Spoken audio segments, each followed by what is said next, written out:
POCSO act में कि आपके सामने कुछ अगर गलत हो रहा है और बच्चे की उम्र 18 साल से कम है और आपने कंप्लेंट नहीं की तो आपके ऊपर भी एक्शन हो सकता है। ये भी कहता है प्रोविजन। तो ऐसे में कभी भी अगर कंप्लेंट किसी ने कर दी तो सीधा सामने वाला जेल चला जाता है, फिर वो चाहे लड़का हो, किसी का फादर हो, अंकल हो, चाचा हो, कोई भी। दोस्तों आज की अपनी इस वीडियो में हम बात करेंगे पॉक्सो के केस की। POCSO protection of children from sexual offences act आया 2012 नवंबर में।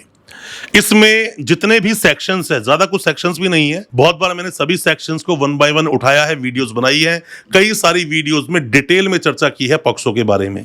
पॉक्सो एक्ट आया 19 में, इसमें अमेंडमेंट आया, उसके बाद चीजें और बदल दी गई, सजाओं को बढ़ा दिया गया। दोस्तों पॉक्सो में कन्विक्शन रेट देखें तो बहुत हाई है, बहुत लोगों को सजा होती है। इसके रीजंस क्या है? मेडिकल अगर मैच हो गया, मतलब डीएनए मैच हो गया, तो चांस लगभग ना के बराबर है सजा उसको ना हो, और बच्चे की उम्र 18 साल से कम हो। कंसेंट इसमें चलता नहीं, तो कंसेंट का किसी भी तरह से आप ग्राउंड लोगे वो चलने वाला है नहीं। और साथ में ही ऐसा कई बार देखा गया कि मधुर रोमांटिक जो रिलेशंस बने एक लड़का और लड़की के, लड़की की उम्र 17 साढ़े 17 साल थी और ऐसे में वो साथ भाग गए, या फिर लड़की प्रेग्नेंट हो गई, या फिर किसी ने देख लिया, या फिर किसी ने कंप्लेंट कर दी, माँ बाप ने कंप्लेंट कर दी, तो बच्चा, जो बच्चा ही कहेंगे, वो 18 साल से कम है, वो बच्चे की डेफिनेशन 18 से कम में ही आती है, सिंपल सी बात ये है। तो ऐसे में अगर कंप्लेंट कर दी, माँ ने, बाप ने, भाई ने, पड़ोसी ने, किसी ने कंप्लेंट कर दी, क्योंकि ऐसा भी बोला गया है पॉक्सो एक्ट में कि आपके सामने कुछ अगर गलत हो रहा है और बच्चे की उम्र 18 साल से कम है और आपने कंप्लेंट नहीं की तो आपके ऊपर भी एक्शन हो सकता है। ये भी कहता है प्रोविजन। तो ऐसे में कभी भी अगर कंप्लेंट किसी ने कर दी तो सीधा सामने वाला जेल चला जाता है, फिर वो चाहे लड़का हो, किसी का फादर हो, अंकल हो, चाचा हो, कोई भी हो। और यह भी कहा गया पॉक्सो एक्ट में कि अगर बच्चे ने कोई कंप्लेंट किसी के अगेंस्ट कर दी और वो कंप्लेंट बाद में झूठी निकली, तो ऐसे में उस बच्चे के अगेंस्ट कोई एक्शन नहीं होगा, उस बच्चे पर कोई एक्शन नहीं कर सकते, उस पर कोई भी कार्रवाई नहीं की जा सकती।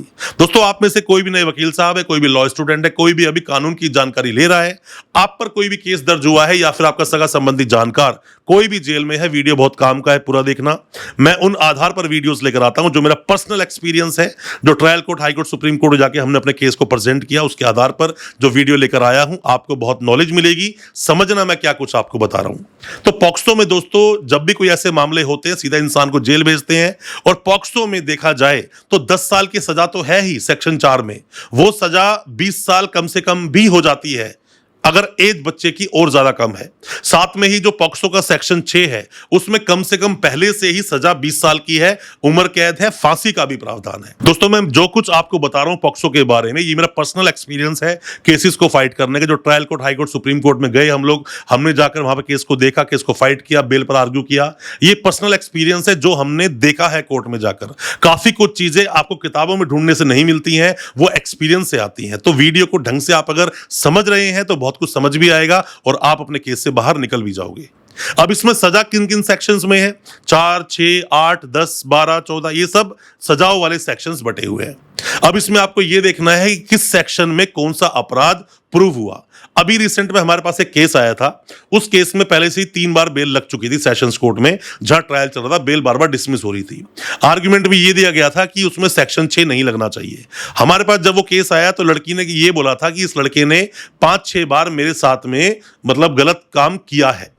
तो जब रिपीटेशन आता है ना किसी भी चीज में, और क्या बोलता है, देखो सेक्शन 6 को समझने के लिए बड़ा सिंपल सा फॉर्म एक ये होता है कि जब रक्षक ही भक्षक बन जाए तो सेक्शन 6 लग जाता है। पर जब रिपीटेशन होता है ना, रिपीटेशन, तो ऐसे में भी सेक्शन 6 लग जाता है, भूलना मत। तो वो वहां पर ये गलती कर रहे थे। और कई बार ऐसी भी गलतियां होती हैं जो गलती नहीं की जानी चाहिए, जैसे कि कंसेंट का ग्राउंड ले लिया। 17.5 साल की लड़की थी जी, लड़की को तो पूरा होश हवास में थी, लड़की समझदार थी, लड़की पढ़ी लिखी लड़की है, 10th पास है कम से कम, ये ग्राउंड लिया गया तो भी बेल डिसमिस हो जाती है। आप जाते हो बेल लगाने के लिए, आप बोलते हो कि भाई लड़की जो है, लड़की बिल्कुल अनपढ़ है, उसकी एज को जो डिटरमाइन किया गया वो आधार कार्ड से, पैन कार्ड से डिटरमाइन किया गया, लड़की की उम्र ज्यादा है, ये सब तो बोला, बट ओसिफिकेशन टेस्ट का आपने वहां पर ग्राउंड नहीं लिया। मतलब ओसिफिकेशन टेस्ट कराया जाए, जिसे बोन टेस्ट भी आप लोग बोलते हो, वो करवाया जाए। एक हमारे पास दोस्तों एक बेल आई थी, उसका मैं आपको पर्सनल एक्सपीरियंस शेयर करना चाहूंगा आपसे। तो लड़की ने कंप्लेंट कर दी, कंप्लेंट करने के बाद में लड़का फरार था, एंटीसिपेटरी बेल का मामला था। तो ऐसे में अब उसने क्या बोला, लड़की ने, लड़की का जो डॉक्यूमेंट लिए थे उसने, आईयू ने सारे, लड़की ने बोला कि मैं 10th पास हूं। लड़की ने ऐसा बोला और आईयू ने मान लिया, उसका आधार कार्ड ले लिया, पैन कार्ड ले लिया, 10th की मार्कशीट नहीं ली। ना पुराना कोई डॉक्यूमेंट लिया, हमने एंटीसिपेटरी बेल लगा दी। हमने बोला कि लड़की की उम्र 21-22 साल है, क्योंकि मुझे लड़के ने ये बताया था, और लड़की अनपढ़ थी, उसके पास कोई भी डॉक्यूमेंट नहीं था। हमने इस पर आर्गुमेंट किया कि भाई जब कोई भी एज का निर्धारण करने के लिए आपके पास कोई डॉक्यूमेंट ही नहीं है, पहले 12/7 रूल था ना जेजे एक्ट का, आप उसमें देख लेना, उसमें एज का निर्धारण कैसे होगा लिखा हुआ था। उसमें क्या होता है कि भाई आपके पास पहली बात तो जो इस पहली क्लास जहां आपने पढ़ी, जो पहली क्लास में एडमिशन हुआ, उसके डॉक्यूमेंट चल सकते हैं। वहां पर कोई भी नगर निगम में जहां पर आप पैदा हुए या बर्थ सर्टिफिकेट, ये चीजें होती हैं, वो सब चल सकती है। 10th की मार्कशीट चल सकती है, बट स्कूल लिविंग सर्टिफिकेट के आधार पर एज डिसाइड हो जाए, ये सुप्रीम कोर्ट का ऑर्डर है, नहीं चलेगा। तो ये 3 डॉक्यूमेंट में से कोई भी एक डॉक्यूमेंट आप लगा दो, और अगर डॉक्यूमेंट नहीं है तो ऐसे में आप ऑसिफिकेशन टेस्ट करा सकते हो, बोन टेस्ट करा सकते हो, एज का निर्धारण के लिए लड़की का टेस्ट होगा। हमने जब डिमांड की तो आर्ग्यूमेंट चला, 2-3 दिन तक आर्ग्यूमेंट उस पर चला, 2-3 डेट लगी, बट बाद में उसको इंटरिम बेल लड़के को मिल गई कि ऑसिफिकेशन टेस्ट कराया जाए। ऑसिफिकेशन टेस्ट हुआ, 18.5 साल लड़की की उम्र लगभग आई, और लड़के को बेल मिली। तो आपको ऐसा भी एक प्रोसेस आप देख सकते हो। प्रोसेस एक और हमारे पास आया था, उस प्रोसेस में क्या था कि लड़का लड़की दोनों एक साथ रहा करते, लड़का लड़की घर से भाग गए तो वहां पर मिले, कम से कम भी 6-7 महीने के बाद मिले। जब मिले वापस लाया गया, पहले उसका टेस्ट हुआ, तो जो टेस्ट होता है प्रेगनेंसी टेस्ट, पहले वो पॉजिटिव आया, दूसरे टेस्ट में नेगेटिव आया। तो पहला जो पॉजिटिव आया उसी आधार पर उसकी बेल डिसमिस हो रही थी बार बार। तो ये भी एक ग्राउंड हो सकता है, उसको बताओ कि भाई गलती तो हो सकती है, जब वो उसका पहला जो टेस्ट था वो क्लियर नहीं है तो सेकंड टेस्ट को आप मानना पड़ेगा। आपको मैं एक बात बताता हूं दोस्तों, आप जब बेल लगाते हो, सेशंस कोर्ट में कोई भी बेल लगाता है या कोई बेल लेने जाता है, तो सेशंस कोर्ट में बेल नहीं होती, मायूस मत हुआ कीजिए। ज्यादातर ऐसे मामलों में बेल हाई कोर्ट या सुप्रीम कोर्ट से मिलती है। बस उस चीज को सही से प्रेजेंट करो, जिन ग्राउंड्स पर, जिन आधार पर बेल मांगने गए हो। अगर आपका पहला ही डिफेंस अगर ऐसा हुआ जो कि हिट नहीं करता है सही से पॉक्सो एक्ट को, सही से ग्राउंड नहीं है, तो आपकी बात को जज साहब सुनेंगे ही नहीं, फाइल को उठा के आपकी साइड में रख देंगे, कोई बात नहीं सुनाई देगी, और बाद में बेल को या तो आप विड्रॉ करोगे और या फिर आपकी बेल डिसमिस होगी। पर मैं फिर भी आपको यहां पर एक बात बोलूंगा, आपने अगर बेल लगाई है, सेशंस कोर्ट बेल लगाई, डिसमिस हुई, कोई बात नहीं, डरो मत, हाई कोर्ट जाओ, हाई कोर्ट बेल डिसमिस हुई, डरो मत, सुप्रीम कोर्ट भी जाओ। सुप्रीम कोर्ट जाओगे, कोई ना कोई सोल्यूशन मिल जाएगा, या तो बोलेंगे कि आपका जो ट्रायल है उसको हम एक्सपेडाइट कर रहे हैं, जल्दी उसको खत्म करने के लिए बोल रहे हैं, या तो वो बोलेंगे कि भाई इन गवाहों को जल्दी क्रॉस करके और इसको बेल दी जाए। कोई ना कोई सॉल्यूशन आपको मिल जाता है। सीधा स्ट्रेट अवे बेल डिसमिस तब होती है जब केस में दिख रहा होता है कि सच में इसमें अपराध हुआ है।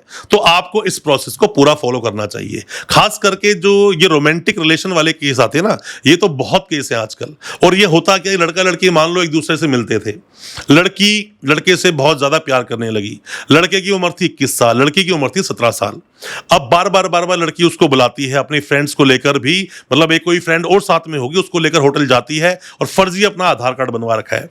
अब उस आधार कार्ड के बेस पर एंट्री हो जाती है और लड़का भी बुलाती है वहीं पर उसी रूम में। तो 2 लड़की 2 लड़के वहां पर होते हैं, अपना खाना पीना करते हैं, बातचीत वहां पर होती है, बाहर आ जाते हैं। अब कमरे के अंदर क्या हुआ क्या नहीं हुआ ये तो चलेगा नहीं, ये तो कोई प्रूफ चीजें है नहीं, बट पॉक्सो में लड़की ने जो गवाही दे दी वो सब कुछ है, वो सब कुछ माना जाता है उसके अंदर। तो लड़की की गवाही अगर क्रेडिबल है, ट्रस्टवर्दी है, उस पर भरोसा कर सकते हैं, तो इन आधार पर भी पॉक्सो में सजा सुनाई जा सकती है। ऐसे में अब लड़की ब्लैकमेल लड़के करना शुरू करती है कि शादी कर वरना कंप्लेंट कर दूंगी। अब कंप्लेंट हो जाती है, कंप्लेंट हो गई, लड़के को उठाकर जेल भेज दिया गया। अब जेल भेज दिया गया, आधार कार्ड जो फर्जी लड़की यूज कर रही थी 467, 471 के अंदर उसके ऊपर भी मुकदमा बनता है। चलो ये मुकदमा एक बाद की बात है, पर बाद में पता चलता है कि लड़की ने अपनी गलती मान ली। वो कहती नहीं, हमारे बीच में कभी कुछ हुआ ही नहीं, मैं तो सब कुछ झूठ बोला था, इसको फंसाने के लिए या इसको सबक सिखाने के लिए मुझसे वो शादी नहीं कर रहा था। लड़की पे ऐसे में कोई केस होता नहीं है, लड़की पे कोई एक्शन होता नहीं है, आपकी बेल जरूर हो जाएगी, केस खत्म नहीं होगा, ऐसे इसका पूरा ट्रायल चलेगा।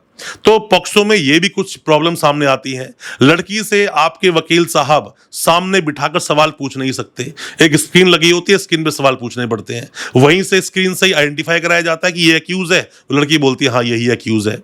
और खास करके क्या होता है, कई बार देखा गया है, मैं सब केस में नहीं बोलता, जब लड़की गवाही देने जाती है ना, तो वहां पे आईओ साहब और साथ में ही और जो लोग होते हैं उसको डरा धमका भी देते हैं और उसको पढ़ाते हैं कि ये बातें बातें बोलना और ये बातें मत बोलना, ये बातें बोलोगे आपके अगेंस्ट केस हो जाएगा। ऐसा होता है कई बार हमने ये भी देखा कि लड़की को जब वहां पर गवाही करवाई गई, गवाही दे दी, घर पे आकर लड़की ने बोला कि मुझे इन्होंने डराया धमकाया और बोला ये बातें बोलना, फिर लड़की के वकील साहब ने एक एप्लीकेशन लगाई, दोबारा से वहां गवाही कराई गई। ऐसे कई बार मामले देखे जाते हैं। आपके वकील साहब कई बार क्रॉस करने में, जब क्रॉस चल रहा होता है लड़की का, कुछ ऐसे सवाल पूछ लेते हैं जो आपके वकील साहब को सवाल नहीं पूछने चाहिए थे। पॉक्सो में मैं हमेशा बोलता हूं कि क्या पूछना है इससे ज्यादा जरूरी होता है क्या नहीं पूछना है।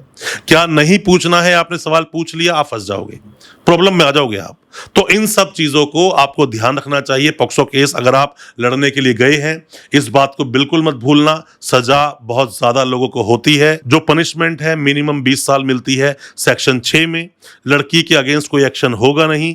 आपका जो क्लाइंट है वो परमानेंट जेल में रह सकता है, उम्र कैद फांसी तक हो सकती है। देखकर केस लड़ें।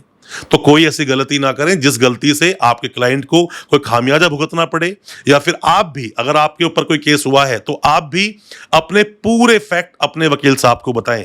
अगर फैक्ट को पूरा नहीं बताओगे ना तो आपके वकील साहब केस को ढंग से लड़ नहीं पाएंगे। और साथ में दोस्तों जो प्रिजम्पशन है, ये 29 सेक्शन प्रिजम्पशन देता है कि जो भी कोई भी इंसान आएगा जो दोषी है, एक्यूज है, जब उसे कोर्ट में लाया जाएगा तो दोषी नहीं रहेगा वो, जब जज यही सोचकर ट्रायल चलाएंगे कि आदमी गिल्टी है, इसने अपराध किया है। प्रिजम्पशन ऑफ गिल्टी बोलते हैं इसको, गिल्टी की प्रिजम्पशन मानना। मतलब एक्ट के अंदर जो नॉर्मली हमारा जो एक बात बोलते हैं कि an accused is innocent until proven guilty, यहां आते ही उसकी डेफिनेशन बदल जाती है, यहां आते ही वो स्टेटमेंट बदल जाती है। An accused is guilty until proven non guilty.